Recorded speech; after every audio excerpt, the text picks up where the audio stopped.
Hey everyone, it's Lara here from LK Yoga, and today I'm going to show you some core strengthening exercises that can be used to enhance and improve your yoga practice, or also just generally having a slightly better posture as a result of keeping the core engaged, or other sporting activities as well.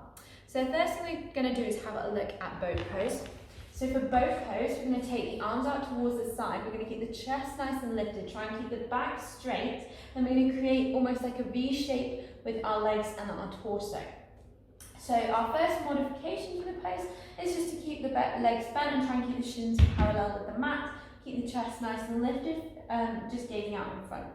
Our second variation of boat is to lift the legs nice and straight and to try and create a nice V shape with the body and the legs. The hardest variation of boat is to come into low boat, where we're going to hover just up off the mat. So you're going to really point the toes, keep the chest ever so slightly lifted and the core engaged. We're drawing the belly button towards the spine. So these are three variations of boats. We've got the boat with the legs bent, boat with the legs straight, and then coming down into low boat.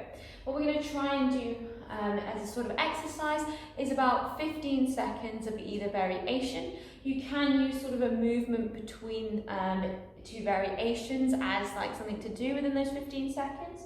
So for example, in modified boat, straightening the legs and bringing them back down for about 15 seconds, or coming between high and low boat for about 15 seconds, quite challenging. And when you're sort of doing this as a little bit of a core workout, as it was at the end of your practice, or wherever you'd like to sort of fit it in with your training and yoga routines, and maybe aiming to do that about 5 times with maybe about 10 seconds rest in between. So I'm just going to do a little 15-second demonstration. So we're going to lift up, and we're going to count 1, 2, 3, 4, 5, 6, 7, 8, 9, 10, 11, 12, 13, 14, 15. So I think my seconds were a bit fast. So I added a little bit of extra in. So one thing you want to watch is while you're doing that is if the back starts to round, so we're going to try and keep the chest nice and lifted. If you're going between low boat and high boat, still try and come as high as you can. So really, it's hard to do. I need to work on my core strength apparently. Trying to keep the legs coming up as high as you can in that variation too. So hopefully that's helpful for you. The next thing we're going to have a go at is a variation on forearm plank. So forearm plank is really important if you ever want to sort of get to a position where you're trying poses like Pincha Maranasana, the forearm balance. And it's also just really good for helping develop really strong shoulders and good posture, letting the shoulders come back. We want to keep the scapula engaged, we've got the core slightly engaged and the chest lifted. So what we can do to help with this, with our forearm plank, we're going to take the arms down in front of us. We want to be about sort of forearms distance apart. So if you tap your hands onto your elbows and then turn them out, that's probably about the right distance.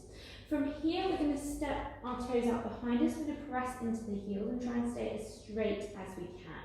Now you're going to imagine someone's got their fingertips between your shoulder blades, and you're going to try and press them away. So you're going to dome through the back, but try and keep the bum down. So it's a really subtle movement. And then you come back towards the centre line, and then you're going to create a valley. So you're going to still try and keep the rest of the back nice and straight, but now you're moving away from those fingertips between your shoulder blades. Coming back towards centre and just repeating one more time. So we're going to lift and round through the back, trying to keep the bum down. Coming back to neutral, and then trying to create a little valley between the shoulder blades. So dipping between the shoulder blades. And coming back to neutral. Generally for this pose, I'll take the knees down and come into Sphinx as a little rest pose. So that's a really nice variation on your forearm plank that can help build some strength through the shoulder and scapular region, as well as obviously helping to improve core strength through the abdominal muscles. What else we can do in our forearm plank is we can try walking the feet in. So this is like sort of progressing towards a forearm balance. We're going to gently walk the feet in, just a couple of steps, and then slowly walk them back out again. If I was doing this as an exercise, I'd maybe do it about 5 times. Walk the feet in, and then walk them back out again. I'm just going to do it for 3 for the sake of demonstration. And walk them back out. So the one thing when you're doing that you want want to be aware of is that you are pressing quite actively through the hands and the forearms and to a degree the elbows as well. So that's going to help keep the head lifted. From there, the next thing we're going to try is coming into plank and tapping alternate shoulders. So we're going to take the hands out in front of us, and then we're going to take the right hand to the left shoulder, try and keep the rest of the body as straight as you can. Left hand to right shoulder, tapping it back down, right hand to left shoulder, left hand to right. I'm going to do this for about 30 seconds, 3 times if you're doing it as a little workout. You can try and do it as quick as you want, or as slowly as you want. Both variations come with their different difficulties. And so that is just a couple of core strengthening ideas for you that kind of stem from our yoga practice. If you ever come to my classes, you'll find that I'll put stuff like that in all the time. Just throw it in there, just here and there when you're not expecting it, just to make sure you're paying attention, you're nice and warm, and that you're getting a bit of strength from your yoga practice as well. Some of the other things I like to do is when I'm coming into Chaturanga, I like to tell people to hold briefly at the 90-degree bend in the arms. So whether you're in full Chaturanga, so you're pressing into the heels, lowering to 90 degrees and holding here, and then rolling through to upward facing dog, or whether perhaps your practice involves you staying on the knees, you're still going to get some benefit by holding for a second or so, and then lowering all the way down, taking the hands in line with the shoulders and inhaling lifting to cobra. So what that's doing is just giving us a bit of an isometric hold there. So we're just freezing the body under tension and helping to build a little bit of strength through the chest, through the tops of the shoulders, and of course the core as well.